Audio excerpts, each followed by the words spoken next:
I'm Sheriff John Bunnell. When police receive a call, it requires immediate action. So hang on. You're about to see the insanity of the chase as police respond to the call. 4 Acres, Oklahoma. After buying marijuana from an undercover officer, a drug dealer tries to run from his mistake. We're in pursuit, eastbound on 36 from the park. For months, this man has pushed drugs throughout the small community. It's obvious he doesn't care about anyone's well-being but his own.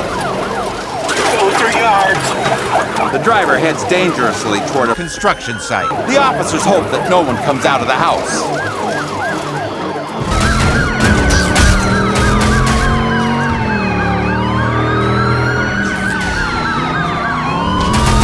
Oh, admit it though. You'd rather be retired, right? I mean, the fight doesn't mean so much to you at your age, yeah? Stop talking now, kid, or I'll have to hurt you. Back on the streets, the lead cruiser gets crippled. I got a flat. But the suspect's advantage disappears when he makes his riskiest move of the night.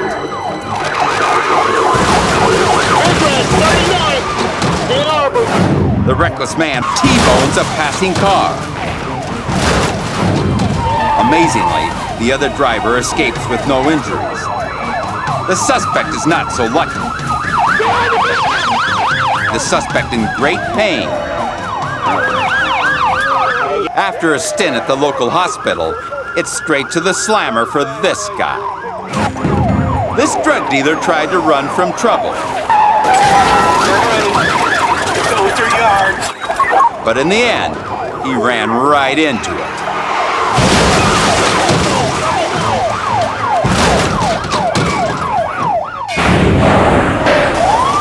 Jefferson County, Nebraska. Northbound, dispatch. A stolen minivan careens down the highway, and deputies are in hot pursuit. The driver of the van is a 9-year-old girl who was spotted at a stoplight by her 3rd grade teacher. Get some backup up here. Barely able to reach the accelerator and see over the dashboard at the same time, the young girl barrels around other vehicles and races toward downtown. As she approaches the busiest street in Fairbury, deputies charge in to prevent a rush hour calamity. But even when she's surrounded, the 3rd grader jams the pedal to the metal. Running out of time and options, deputies must get this child off the road. So they force her over to the curb as gently as they can.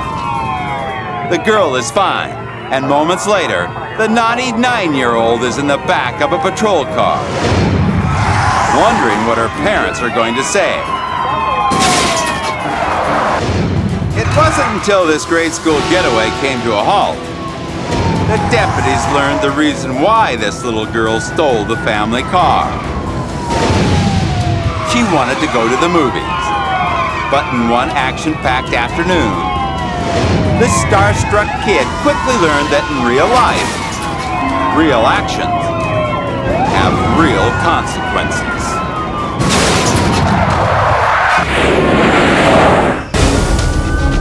Spalding County, Georgia. Speeding 76 on a 45. Sergeant Jason Taylor pulls over a speeder on a rural highway. She floors it as she tears away.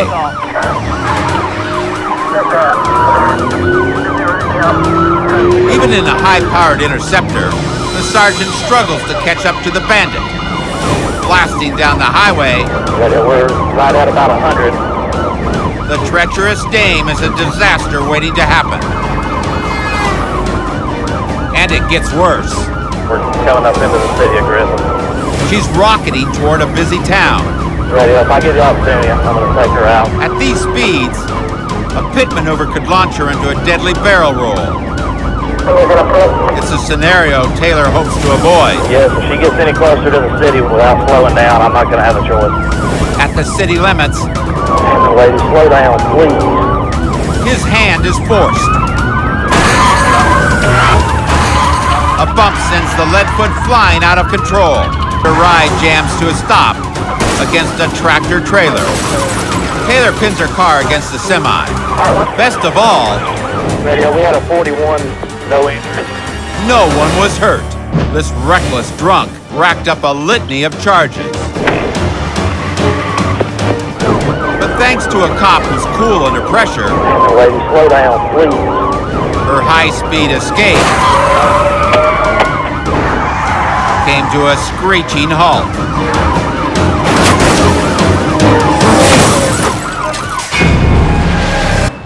A suspect on drugs will ignore caution, fear, even pain.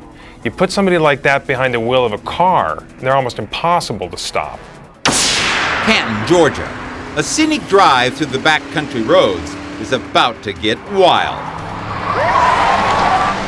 A high-speed pursuit that started in another county explodes into Sergeant Danny Doyle's jurisdiction.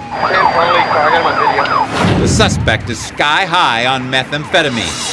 Pushing the pedal to the floor, he fights to pull away from Sergeant Doyle. Okay, Cherry, just turn right. Kennesaw Avenue. The man tears around blind curves, daring police to keep up. Moments later, a fast turn around a sharp bend almost proves deadly. Okay, just turn left on Old Howard. But now the extent of his recklessness is painfully clear. If he's this brash with police, innocent motorists don't stand a chance. Sergeant Doyle charges ahead to shut him down now. We're back, going north on Kennesaw Avenue. Then it happens. The suspect skids out of control and smashes into a guardrail.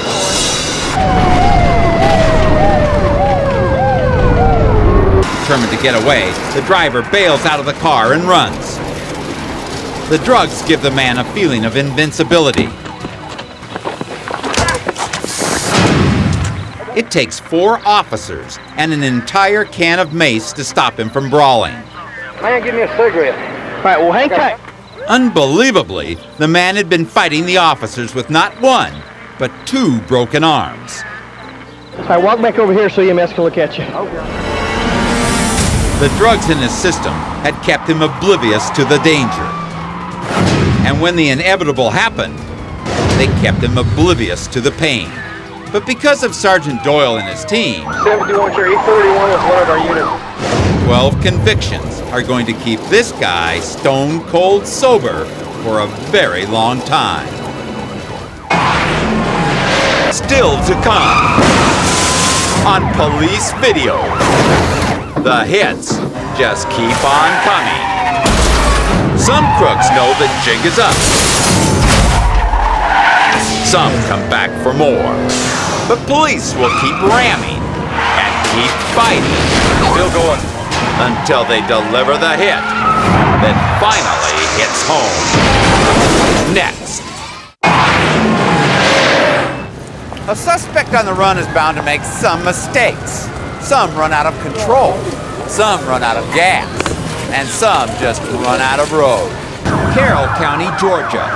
A man in a stolen sports car is on the warpath. The wide open road gives him plenty of room to move, but officers can also use the highway to their advantage.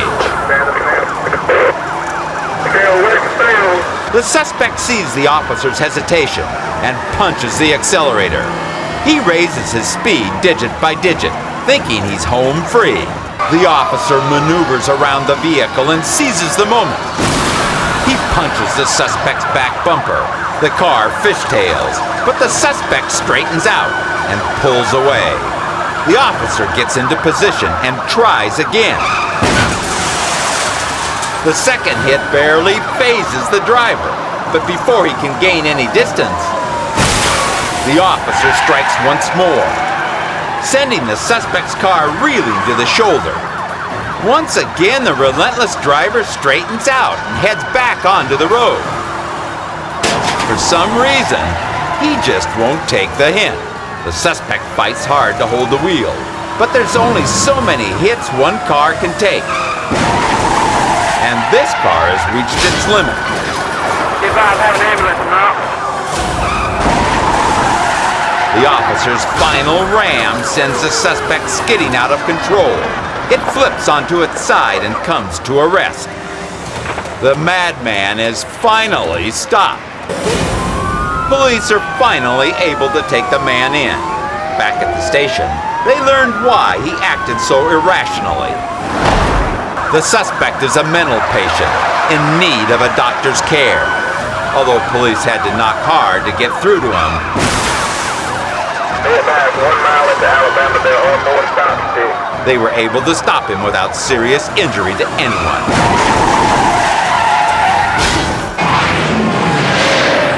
We have brought you this show for one reason and one reason only, as a warning. Most of us would never think of running from the law, yet every year thousands of people do.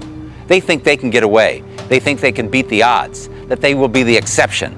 They couldn't be more wrong. It's never worth the risk. Uphill over a double yellow line, through a four-way stop and continuing on the wrong side of the road. The teenage boy and girl in this pickup aren't stopping for anything. In the back of the truck, a stolen lawnmower tractor. 500 extra pounds of momentum. They race down this hill, blow right through a stop sign and careen onto the wrong side of the road. Up ahead, a squad car blocks their way. Pull the vehicle over now. But they're not listening. They're not stopping for anything. They approach an intersection. They go for it. Both are killed instantly. This is a wake-up call. To all those who had run from the law, remember what happened at this intersection.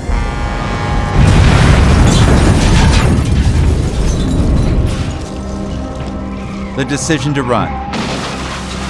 A foolish choice that ends in tragedy. It's a terrible lesson that we've seen over and over again. This isn't a game. Don't run.